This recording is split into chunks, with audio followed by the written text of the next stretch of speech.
מה הבטחה? למי הבטחה? צ'יבוטרו, בוא. האדון פה מתחזה לאמנון טיטינסקי. הנה, התחלנו. אמנון טיטינסקי האמיתי מעולם לא היה קונה מוצר מעל 9.90. כל הכבוד, הומור בריטי, אהבתי. אמנון טיטינסקי האמיתי גם לא היה אוהב שום דבר. מי אתה ומה עשית לאמנון טיטינסקי שלי? תוריד.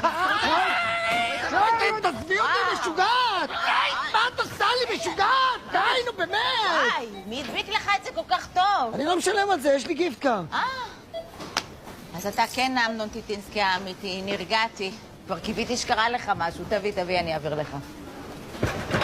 שרת! לא לגוע! מה אתה עושה, מטורף? אני לא מתחזה, היא צוחקת לי, תגידי לו משהו! תרים ידיים! לא, צ'יבוטרו, תרגע, זה כן אמנון האמיתי. תכוון לפאוץ'. כוכבה! לא לפאוץ'! שקעים! לך בדם הצידה! לא לפאוץ'!